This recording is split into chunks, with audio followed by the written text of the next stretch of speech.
राजनांदगांव लोकसभा क्षेत्र के खैरागढ़ विधानसभा के छुई खदान गांव में, जहां पर आज एक जनसभा संपन्न हुई एपीआई की। और एपीआई के नेशनल प्रेसिडेंट धीमान विजय मानकर हमारे साथ मौजूद है। किस तरह की ये जनसभा थी, किस तरह का संदेश उन्होंने यहाँ के लोगों को दिया है, देश के लोगों को दिया है, आइए समझते हैं। सर बताएंगे क्या संदेश दिया आपने इस जनसभा के माध्यम से? संदेश तो बहुत कुछ दिया है। एक तो यूक्रेन इशू पर जो क्राइसिस है वर्ल्ड में, उसके ऊपर एक मेजर संदेश दिया कि कैसे यूनाइटेड नेशंस ने जो इंटरनेशनल लॉ ले डाउन किया उसको रशिया ब्रेक कर रहा है। तो इंडिया को थिंक करना चाहिए क्योंकि एक मेजर क्राइसिस हो सकता है।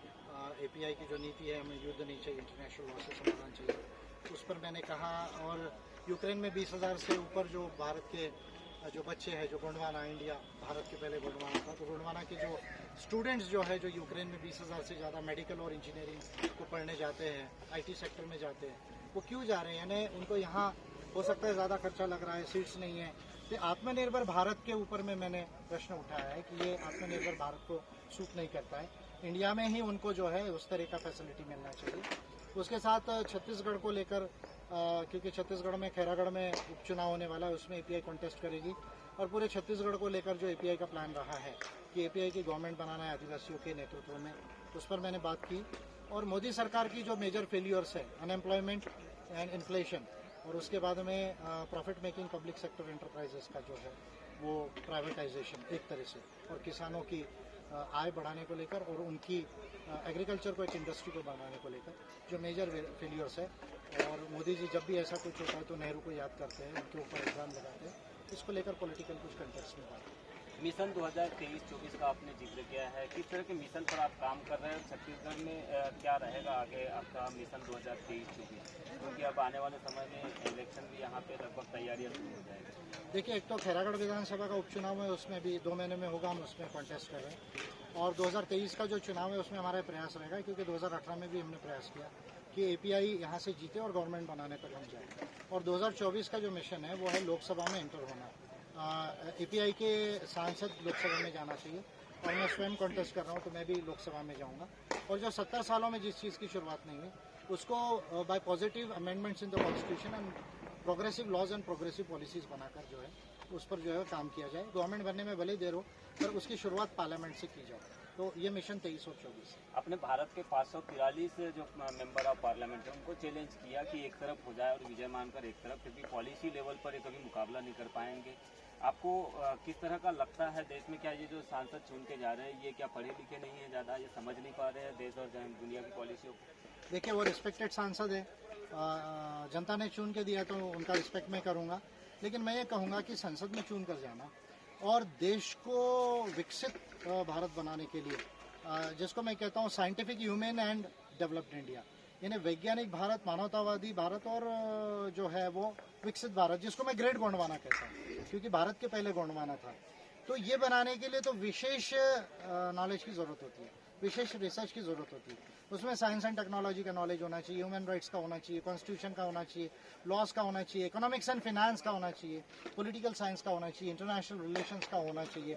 ये तमाम जो सब्जेक्ट्स है उसके ऊपर में यदि आपकी विशेष स्टडी नहीं है, विशेष रिसर्च नहीं है, और वैसा विजन आपके अंदर नहीं है, और वो भावना मानवता की आपके अंदर नहीं है, तो आप संसद तो पहुंच सकते हो पर संसद से बदलाव नहीं ला सकते। ट्रांसफॉर्मेशन जो है, इंडिया को ट्रांसफॉर्म करके अमेरिका चाइना के बराबर लाना है, ग्रेट गोंडवाना बनाना है, वो नहीं कर पाएंगे। इसलिए मैं उनके ऊपर जो है वो कटाक्ष कर रहा हूँ। एक बड़ी नीति और बड़ा विजन लेकर आपने एक इंडिकेट किया कि भारत में जो आज तक जितनी पार्टियां हैं खत्म नहीं कर पाई, गरीबी जिसको हम कहते हैं भारत में, हम देख रहे हैं कि आज भी करोड़ों लोग गरीबी में जी रहे हैं। गरीबी को खत्म करने का आपने जिक्र किया है, किस तरह का आपका रिसर्च है, क्या डेवलपमेंट की पॉलिसी रहेगी जिसके माध्यम से आप देश की गरीबी को समूल खत्म करने का प्रयास करेंगे? देखिए, इस पर मैं डिटेल आपको जो है 2024 के जो नीति अभिवचन होगा एपीआई का, पॉलिसी कमिटमेंट, उसमें मैं इसको राइटिंग में दूंगा, और मैं जनवरी से इसके ऊपर मैं डिटेल में बोलूँगा।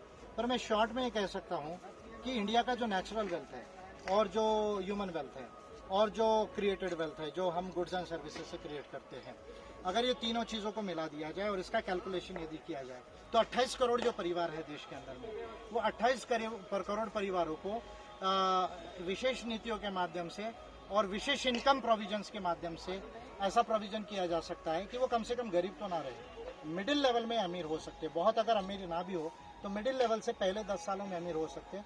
उसके बाद तो अगर वो फाइनेंस को कैसा सीखते हैं उस पर डिपेंड है कि वो आगे और कैसे नहीं है। तो ये थे एपीआई के राष्ट्रीय अध्यक्ष धीमान विजय मानकर, जिन्होंने देश और दुनिया की तमाम बड़ी बातों पर अपने विचार रखे, बड़ी नीतियों पर विचार रखा और साथ में उन्होंने अभी से ही ये चैलेंज कर दिया है कि देश में गरीबी खत्म करने की एक प्लानिंग, एक नीति उन्होंने तैयार कर ली है, जिसका रिसर्च उन्होंने तैयार कर लिया है और इसको आने वाले 2024 के लोकसभा इलेक्शन में वे डिक्लेयर कर देंगे।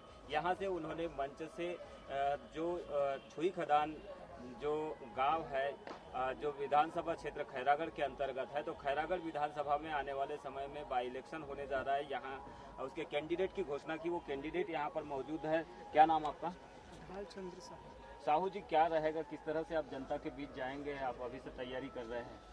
हम लोग अभी अम्बेडकर पार्टी ऑफ इंडिया जो नीति पर चल रहे, उस नीति के आधार पे हम लोग जंगल और एक एक कोना, एक एक गांव जाके हम अब एपीआई का वो बताना है, ताकि लोगों को ज़्यादा से ज़्यादा जागरूक आ सके और ज़्यादा से ज़्यादा वोट दे सके। तो ये थे ढालचंद्र साहू, जो कि यहाँ से होंगे, खैरागढ़ विधानसभा से होंगे एपीआई के बाई इलेक्शन में उम्मीदवार। इनका कहना है कि वे जनता के बीच मानकर साहब की जो नीतियां है, जो विजन है, उसको लेकर जाएंगे, लोगों को बताएंगे एपीआई की नीतियां और इसके माध्यम से लोगों से गुजारिश करेंगे कि वो एपीआई को चुने, ताकि नया छत्तीसगढ़, विकासशील छत्तीसगढ़ और महान गोंडवाना बनाने में मदद मिल सके।